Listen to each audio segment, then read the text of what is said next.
ആകാശവാണി.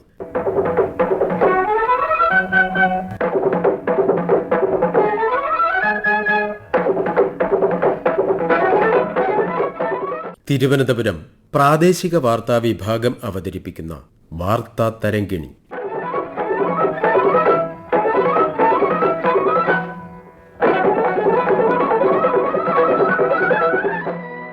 ലോക വന്യജീവി ദിനാചരണം സുസ്ഥിര ജീവനത്തിന്.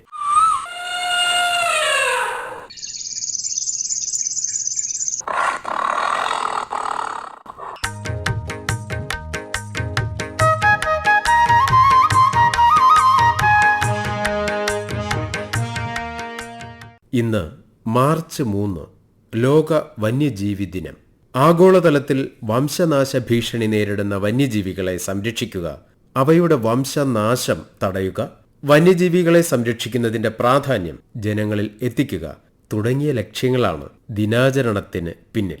വന്യജീവി സംരക്ഷണ ധനസഹായം ജനങ്ങളിലും ഭൂമിയിലും നിക്ഷേപം എന്നതാണ് ഈ വർഷത്തെ വന്യജീവി ദിനത്തിന്റെ പ്രമേയം. ലോകത്തിന്റെ സുസ്ഥിരമായ നിലനിൽപ്പ് വന്യജീവികളെയും പ്രകൃതിയെയും ഒക്കെ ആശ്രയിച്ചിരിക്കുന്നു.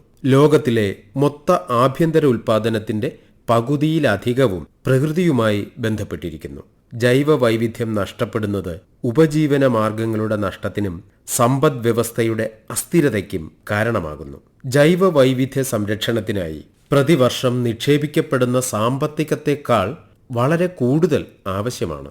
കോട്ടയം വൈൽഡ് ലൈഫ് സർക്കിളിലെ wild life education deputy director Shrimati Reni R Pillai. CITES എന്ന ചുരുക്കപ്പേരിൽ അറിയപ്പെടുന്ന വംശനാശം നേരിടുന്ന ജീവികളുടെ കച്ചവട നിയന്ത്രണങ്ങൾക്കായി നിലവിൽ വന്ന അന്താരാഷ്ട്ര കരാർ ഒപ്പിട്ട തീയതി എന്ന നിലയിലാണ് മാർച്ച് 3 ലോക വന്യജീവി ദിനമായി ആചരിക്കുന്നത്. Wild life conservation finance investing in people and planet അഥവാ വന്യജീവി സംരക്ഷണ ധനസഹായം ജനങ്ങളിലും ഭൂമിയിലും നിക്ഷേപം എന്നതാണ് 2025 വേൾഡ് വൈൽഡ് ലൈഫ് ഡേയുടെ തീമായി ഐക്യരാഷ്ട്രസഭ തെരഞ്ഞെടുത്തിരിക്കുന്നത്. വന്യജീവി സംരക്ഷണം മെച്ചപ്പെടുത്തുന്നതിന് സ്ഥിരമായ ധനസ്രോതസ്സുകൾ നാം കണ്ടെത്തേണ്ടതുണ്ട്. വന്യജീവി സംരക്ഷണത്തിനായി നീക്കിവെക്കുന്ന തുക യഥാർത്ഥത്തിൽ നാം ജനങ്ങളിലും ഭൂമിയിലുമായി നടത്തുന്ന നിക്ഷേപമാണ്. നിക്ഷേപം എന്നത് നമ്മൾ എപ്പോഴും ഭാവിയെ കരുതി ഏറെ ആലോചനയോടെ ചെയ്യുന്ന പ്രവൃത്തിയാണല്ലോ. വന്യജീവി സംരക്ഷണത്തിനായുള്ള നമ്മുടെ പ്രവർത്തനങ്ങളും താൽക്കാലിക നേട്ടങ്ങളെക്കാൾ ഉപരിയായി സുസ്ഥിര ഭാവിക്കായുള്ള അധ്വാനമാണ്. ഈ വർഷം സൈറ്റിസ് നിലവിൽ വന്നതിന്റെ 50ാം വാർഷികമാണ്. ഈ അന്താരാഷ്ട്ര കരാർ നിലവിൽ വന്നതിന് ശേഷം വംശനാശം നേരിടുന്ന ജീവികളുടെയും അവയുടെ ശരീരഭാഗങ്ങളുടെയും കൈമാറ്റത്തിന് നിയന്ത്രണങ്ങൾ ഉണ്ടായിട്ടുണ്ട്. അങ്ങനെ ആനക്കൊമ്പും കടുവാത്തോലും പുലിനഖവും പാൻഗോളിൻ അഥവാ ഈനാമ്പേച്ചിയുടെ സ്കെയിൽസും ഒക്കെ കച്ചവടം ചെയ്യപ്പെടുന്നത് തടയുന്നതിനും അതുവഴി ഈ ജീവികളുടെ സംരക്ഷണം ഉറപ്പാക്കുന്നതിനും സാധിച്ചിട്ടുണ്ട്. ഇന്ത്യയിൽ വന്യജീവി സംരക്ഷണ നിയമവും അതുപ്രകാരം നിലവിൽ വന്ന വന്യജീവി സങ്കേതങ്ങളും ദേശീയോദ്യാനങ്ങളും കടുവാ സങ്കേതങ്ങളും വന്യജീവി സംരക്ഷണം ഉറപ്പാക്കുന്നുണ്ട്. വന്യജീവി വേട്ടയും കച്ചവടവും ഒക്കെ ഏറെക്കുറെ നിയന്ത്രിക്കാൻ നമുക്ക് സാധിച്ചിട്ടുണ്ടെങ്കിലും മറ്റു വെല്ലുവിളികൾ വന്യജീവി സംരക്ഷണം ദുഷ്കരമാക്കുന്നുണ്ട്. അതിവേഗം വ്യാപിക്കുന്ന വിദേശ അധിനിവേശ സസ്യങ്ങൾ വന്യജീവികളുടെ ആവാസ വ്യവസ്ഥകൾ ഉപയുക്തമല്ലാതാക്കുന്നു. വനങ്ങളുടെ ശോഷണവും ശിഥിലീകരണവും വന്യജീവികളുടെ പ്രത്യേകിച്ച് വിശാലമായിട്ടുള്ള വനമേഖലകൾ വേണ്ട ഭക്ഷണത്തിനും വെള്ളത്തിനുമായി ഏറെ ദൂരം സഞ്ചരിക്കേണ്ട ആന പോലുള്ള ജീവികളുടെ നിലനിൽപ്പ് ഇതുവഴി അവതാളത്തിലാവുന്നു. 1970-നും 2016-നും ഇടയിൽ ആഗോളതലത്തിൽ സസ്തനികൾ, മത്സ്യങ്ങൾ, പക്ഷികൾ, ഉരഗങ്ങൾ, ഉഭയജീവികൾ എന്നിവയുടെ എണ്ണത്തിൽ 68% കുറവുണ്ടായതായി റിപ്പോർട്ടുകൾ സൂചിപ്പിക്കുന്നുണ്ട്. ഈ കാലയളവിൽ ആഗോള താപനില ഏതാണ്ട് 1 ഡിഗ്രി സെൽഷ്യസായി വർദ്ധിച്ചിട്ടുണ്ട്.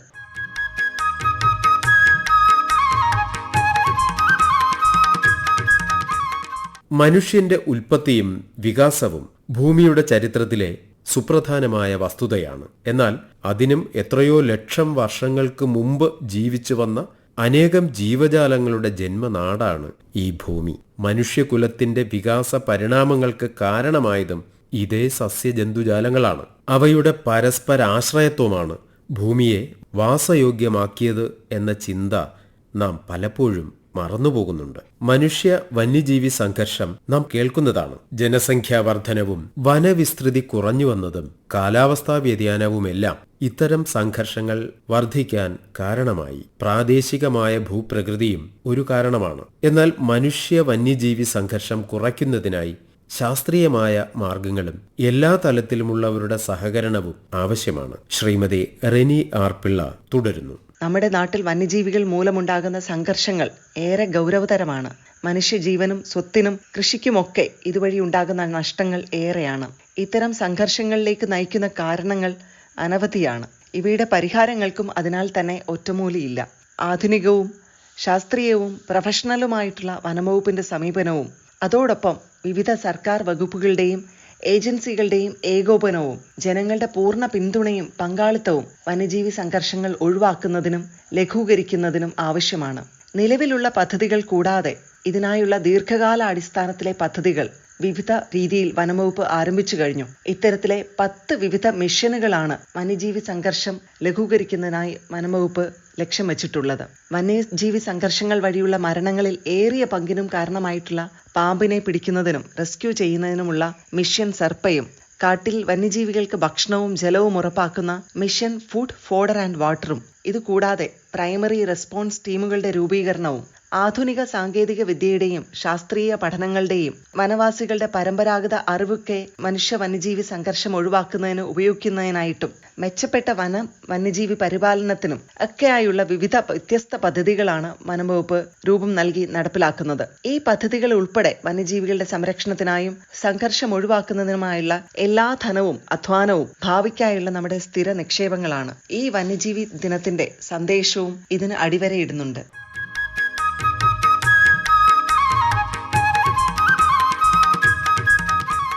ഉയർന്ന വർഗം ജീവികൾ മുതൽ സമുദ്രജീവികൾ വരെ പ്രകൃതിയുടെ സുസ്ഥിരമായ നിലനിൽപ്പിനും ആഗോള സമ്പദ് വ്യവസ്ഥയുടെ വളർച്ചയ്ക്കും ആവശ്യമാണ്. ചില രാജ്യങ്ങളിൽ ആഭ്യന്തര ഉത്പാദനത്തിന്റെ 10% സംഭാവന ചെയ്യുന്നത് മത്സ്യബന്ധനമാണ്. സാംസ്കാരിക പൈതൃകം, വിനോദസഞ്ചാരം, വിജ്ഞാന വ്യവസ്ഥകൾ, നാട്ടറിവുകൾ തുടങ്ങി ആഗോള സമ്പദ് വ്യവസ്ഥയിൽ പ്രകൃതി നൽകുന്ന സംഭാവന വളരെ വലുതാണ്.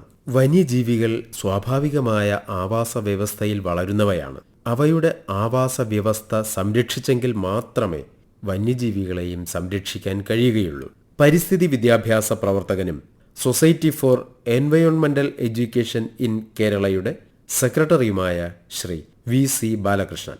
വന്യജീവികളെന്നാൽ വനത്തിൽ ജീവിക്കുന്ന വലിയ സസ്തനികളായ കടുവ, പുലി, ആന, കാട്ടുപോത്ത് തുടങ്ങിയവയാണെന്നാണ് നമ്മളിൽ പലരും ധരിച്ചു വച്ചിരിക്കുന്നത്. എന്നാൽ 1972 നിലവിൽ വന്ന ഇന്ത്യൻ വന്യജീവി സംരക്ഷണ നിയമപ്രകാരം മനുഷ്യൻ മെരുക്കാത്തതോ വളർത്താത്തതോ ആയ എല്ലാ ജീവജാതികളും വന്യജീവികളാണ്. ഉദാഹരണത്തിന് നമ്മുടെ ഷഡ്പദങ്ങൾ മുതൽ അല്ലെങ്കിൽ ഉരകജീവികൾ ഇവയെല്ലാം തന്നെ വന്യജീവികളുടെ പട്ടികയിൽ ഉൾപ്പെടുന്നു. ഷഡ്പദങ്ങൾ എന്നാൽ നമുക്കറിയാം കടന്നലുകൾ, ഉറുമ്പുകൾ, തേനീച്ചകൾ, ചിത്രശലഭങ്ങൾ, നിശാശലഭങ്ങൾ ഇങ്ങനെയുള്ള എല്ലാ ഷഡ്പദങ്ങളും വന്യജീവികളാണ്. വന്യജീവികളുടെ സംരക്ഷണത്തിനായി ഇന്ത്യയിൽ 1972 വന്യജീവി സംരക്ഷണ നിയമം നിലവിൽ വരികയുണ്ടായി. കടുവ, മയിൽ തുടങ്ങിയ വംശനാശ ഭീഷണി നേരിടുന്ന ജീവജാതികളെ വന്യജീവി നിയമത്തിന്റെ 1, 2, 3 പട്ടികയിൽ ഉൾപ്പെടുത്തിയിട്ടുണ്ട്.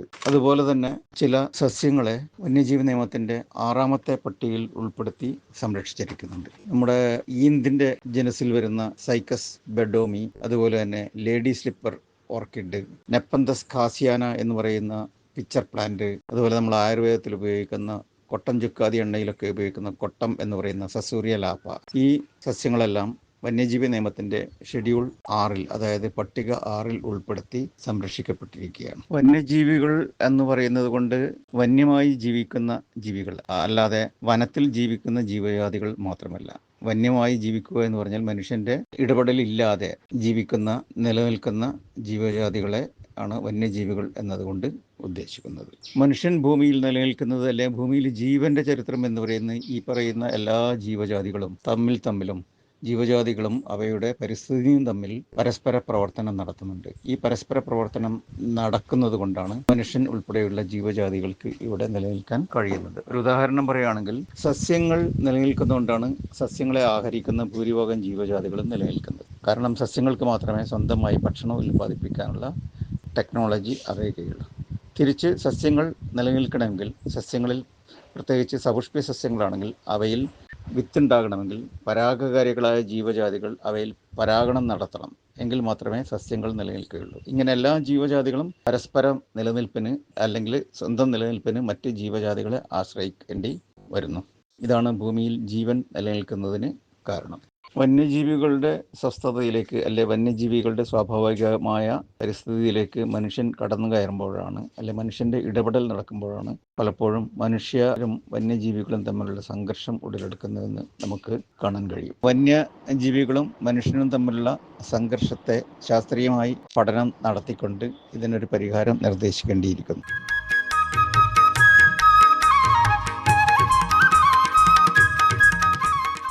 കൃഷിയാണ് ആധുനിക മനുഷ്യന്റെ വളർച്ചയ്ക്ക് പ്രധാന കാരണം. മുമ്പ് ആവശ്യത്തിനു മാത്രം കൃഷി ചെയ്യുകയും പ്രകൃതിയെ ചൂഷണം ചെയ്യാത്ത വിധത്തിലുള്ള വനവിഭവ ശേഖരണവും ദോഷകരമല്ലാത്തതാണ്. എന്നാൽ കൃഷിയെ വാണിജ്യവൽക്കരിക്കുകയും ഉത്പാദനം മാത്രം ലക്ഷ്യമാക്കി കൃഷി ചെയ്തു തുടങ്ങിയപ്പോൾ പ്രകൃതി സംരക്ഷണത്തിന്റെ പ്രാധാന്യം മറന്നുപോയി എന്നുള്ളത് ഒരു വസ്തുതയാണ്. പരിസ്ഥിതി സൗഹൃദ കൃഷിരീതികൾ ഇല്ലാതായി. രാസവളങ്ങളും രാസകീടനാശിനികളും ധാരാളമായി ഉപയോഗിച്ചതോടെ പരമ്പരാഗത കൃഷിരീതികളും മാഞ്ഞു. എത്രയോ ഏക്കർ കണക്കിന് വൻമരങ്ങൾ വെട്ടിമാറ്റിയ ശേഷം അവിടെ തേയിലയും റബ്ബറുമൊക്കെ കൃഷി ചെയ്തത് ബ്രിട്ടീഷ് അധിനിവേശ കാലത്താണ്. അതെല്ലാം ഇവിടുത്തെ പരിസ്ഥിതിക്ക് അനുയോജ്യമാണോ എന്നത് സംബന്ധിച്ച് ചിന്തിച്ചിട്ടുണ്ടാവില്ല.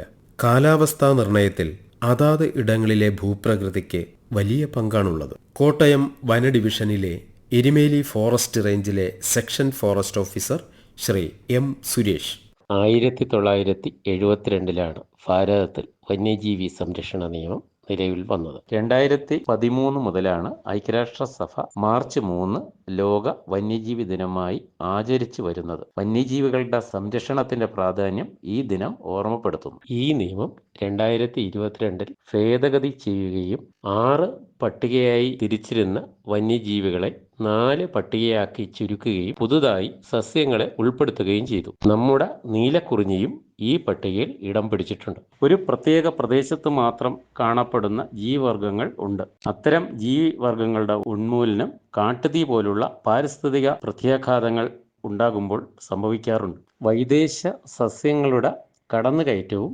വന്യജീവികൾക്ക് ഭീഷണിയാണ്. തനത് സസ്യങ്ങളുടെ നാശം ഇതുമൂലം സംഭവിക്കുകയും വന്യമൃഗങ്ങളുടെ ഭക്ഷണത്തിന്റെ അളവ് കുറയ്ക്കുകയും ചെയ്യുന്നു. വേനൽക്കാലം വന്യജീവികളുടെ അതിജീവനത്തിന്റെ കാലമാണ്. വരണ്ടുണങ്ങിയ കാടും വരണ്ട നീർച്ചാലുകളും കാട്ടുതീയും അവയെ ഭക്ഷണത്തിനും തീറ്റയ്ക്കുമായി പലായനം ചെയ്യാൻ പ്രേരിപ്പിക്കുന്നു. ആവാസ വ്യവസ്ഥയിലുണ്ടാകുന്ന മാറ്റങ്ങൾ വന്യമൃഗങ്ങളെ കാടിറങ്ങാൻ പ്രേരിപ്പിക്കുന്നു. മനുഷ്യ വന്യജീവി സംഘർഷം ഏറ്റവും കൂടുതൽ ഉണ്ടാകുന്നത് വേനൽക്കാലത്താണ്. വന്യജീവികൾ നാട്ടിലേക്ക് ഇറങ്ങുന്നത് തടയുന്ന സംരക്ഷണ വേലികളുടെ പ്രാധാന്യം വളരെ വലുതാണ്. മനുഷ്യരാശിയുടെ നിലനിൽപ്പിന്റെ ഭാഗം തന്നെയാണ് ഓരോ വന്യജീവിയും. ഭൂമുഖത്ത് നിന്ന് തുടച്ചു നീക്കപ്പെടേണ്ടവയല്ല, കരുതലോടെ കാവലോടെ സംരക്ഷിക്കേണ്ടതാണ്.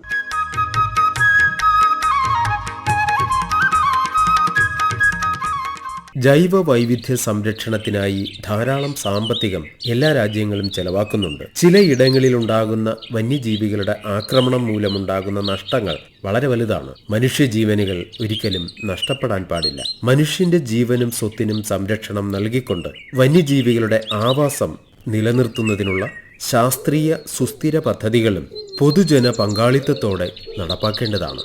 അതിന് സമൂലമായ ഒരു മാറ്റവും ആവശ്യമായി വന്നേക്കാം. എല്ലാ ജീവജാലങ്ങളുടെയും സസ്യങ്ങളുടെയും പരസ്പരാശ്രയത്വമാണ് ഭൂമിയുടെയും ജീവന്റെയും നിലനിൽപ്പ്, മനുഷ്യരുടെയും. ഓർമ്മിക്കുക, ഭൂമിയിൽ മനുഷ്യൻ എത്രമാത്രം സ്വതന്ത്രനാണോ അതുപോലെ എല്ലാ ജീവികൾക്കും സ്വതന്ത്രമായി ജീവിക്കാനുള്ള അവകാശമുണ്ട്. ഭൂമി എന്ന ഇടം എല്ലാ ജീവജാലങ്ങളുടെയും ജന്മസ്ഥലവും കൂടിയാണ്.